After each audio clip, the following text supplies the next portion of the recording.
सभी साथियों को सादर नमस्ते।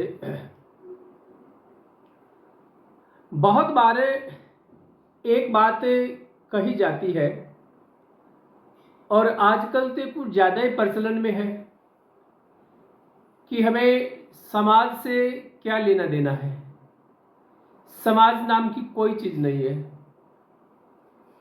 और जब बुद्धिजीवी लोग, विचारशील लोग, चिंतनशील लोग ये बात कहें तो फिर हैरान करने वाली बात है। सुबह से लेके शाम तक हम असंख्य ऐसी वस्तुओं का प्रयोग करते हैं जो समाज के किसी न किसी वर्ग के द्वारा वो बनाई गई है। किसान खेत में अनाज पैदा ना करे और किसी के पास बहुत ज्यादा धन है तो क्या धन से पेट भर जाएगा? किसान के पास जाना पड़ेगा। वो फल सब्जियां उगाना बंद कर दे तो सारे विटामिन कहां से लेके आएंगे? पैसे से तो हम चीजें खरीद के तो ही तो सुविधा बढ़ाते हैं। अकेला पैसा सुविधा नहीं दे सकता। वो सुविधा तब देता कि किसी व्यक्ति ने कोई काम किया, हम पैसे में उस तकनीक को ले रहे हैं, उस वस्तु के रूप में तकनीक को ले रहे हैं। किसान खेत में कपासी ना बोए तो तन को ढकने के लिए कपड़ा कहां से लेके आएंगे? माने हम देखेंगे तो प्रत्यक्ष और परोक्ष रूप से हम बहुत सारी चीजों के लिए हम समाज के ऊपर हम निर्भर हैं। फिर भी अगर कोई ये माने बैठा है कि भाई नहीं, हमें तो समाज से कोई लेना देना, तो मैं दो एग्जाम्पल यहां देने की कोशिश करूंगा, हमें बात समझ में आ जाएगी। मान लीजिए हमें कोई 7 स्टार फैसिलिटी का मकान बना के दे जिसके दीवारें भी सोने की हो, और आप जो कल्पना करें कि भाई ये चीज मुझे चाहिए, वो सारी चीजें वहां उस घर में, मकान में, महल में पहले से ले जाके छोड़ दी, और आपको उस मकान में रहने के लिए कहा गया कि तमाम सुविधाएं यहां हैं, आपको 5 साल तक यहां रहना है, अकेले में रहना है, कोई आपके पास नहीं आएगा, आप कहीं नहीं जाओगे, ना कोई आपसे बातें करेगा, ना तो फिजिकली बातें करेगा, ना फोनिकली आपसे कोई बातें करेगा, आपको एकांत में अकेले में रहना है। और दुनिया की सबसे लजीज व्यवस्थाएं वहां हैं, आलीशान व्यवस्थाएं वहां हैं, जो मन करो वो खाने को है, पहले छोड़ दिया वहां। तो मैं पूछता हूं, क्या हम वहां रह पाएंगे? शायद नहीं रह पाएंगे।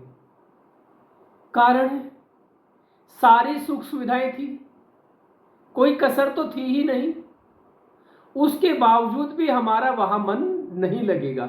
और रहने की कल्पना तो दूर की बात है, अगर हमें कोई ये बात कहे कि आपको वहां अकेले में ही रहना है तो हम सिरे से नकार देंगे, हम नहीं रह पाएंगे वहां। क्यों? क्योंकि वहां हमारी मां नहीं है, हमारे पिताजी नहीं है, हमारे भाई नहीं है, हमारे नाते रिश्तेदार नहीं है, हमारे पड़ोसी नहीं है, हमारे मित्र नहीं है, हम बातें किससे करें? और ये सारे मिलके एक समाज का निर्माण करता है। माने समाज के बिना हमारा कोई अस्तित्व नहीं। एक एग्जाम्पल और ले लेते हैं। मान लीजिए एक व्यक्ति प्रतिदिन नदी के किनारे अपने बच्चों को छुट्टी के बाद शाम को और घुमाने लेके जाता है। आज जैसे गर्मी का ही मौसम है, और एक बच्चे को ही साथ में पकड़ के लेके जाता है, एक बच्चे को ही साथ में पकड़ के लेके जाता है। नदी के किनारे किनारे जब रोज जाते हैं तो कुछ बच्चे पहले से नदी में नहाते होते हैं, तो एक बच्चा बार बार जिद करता है कि पापा मुझे नहाना है यहाँ। पापा उनको मना कर देते कि नहीं बेटा। वो रोजाना जिद करता है, पापा रोजाना मना कर देते हैं। एक दिन क्या हुआ कि वो दोनों बच्चों के दोनों हाथों में उनकी उंगलियां पकड़ के वो चल रहे हैं, और अचानक उनके पापा, उन बच्चों के पिताजी के फोन की घंटी बज जाती है, और जो बच्चा जिद कर रहा था वो उंगली छोड़ के उसी हाथ की, और वो फोन निकाल के बातें करने लग जाते हैं।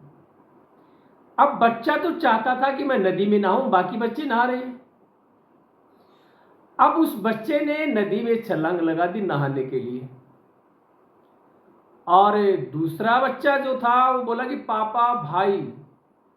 अब जो ही पापा ने मुड़ के देखा तब तक तो बच्चा नदी में नहाने के लिए कूद गया था। अब उस पापा के सामने दुविधा है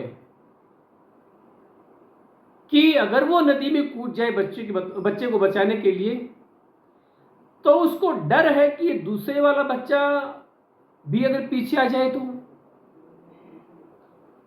ये डर है उसको, कोई मेरे बच्चे को पकड़ ले बाहर तो मैं कूद कर तैर कर मेरे बच्चे को बचा लूं, या फिर कोई एक तैराक मिल जाए जो आसपास कोई अगर हो तो मेरे बच्चे को बाहर निकाल लाए। मानी ऐसी स्थिति में हमें समाज के किसी न किसी वर्ग के किसी न किसी रूप में हमें सहयोग की आवश्यकता पड़ती है, बिना समाज जीवन बोझिल हो जाता है। यह एक पहलू है। इसके ऊपर हम दूसरे पहलू पे बातें करते हैं कि समाज को देकर ही लिया जा सकता है, और कई बार ये लगता है कि हम समाज को क्यों दें।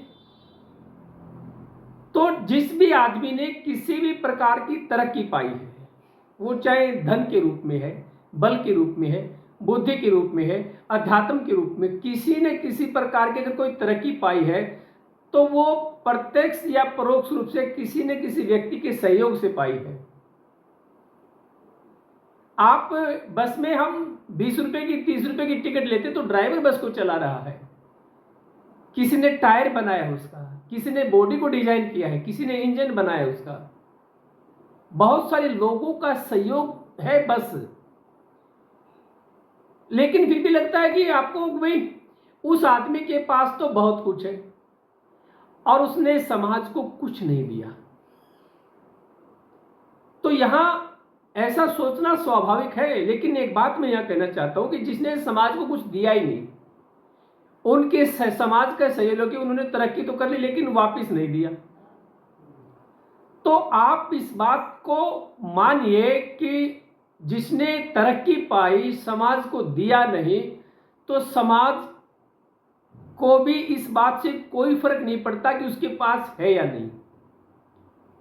दुनिया को कोई मतलब नहीं कि उसके पास है नहीं, कोई फर्क नहीं पड़ता। हमें समाज को देना होगा, क्योंकि बिना लिए हम आगे नहीं बढ़े।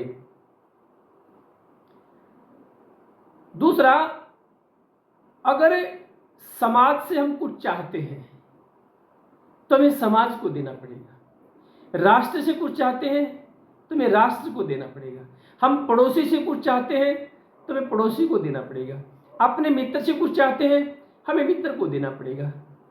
धन के रूप में, वाणी के रूप में, माधुर्य के रूप में, करुणा के रूप में, आप जिस तरीके से इनको दोगे वो आपका देना है। जितना दोगे उतना वापस मिलेगा, और जैसा दोगे वैसा मिलेगा। आप सबका आभार। नमस्ते।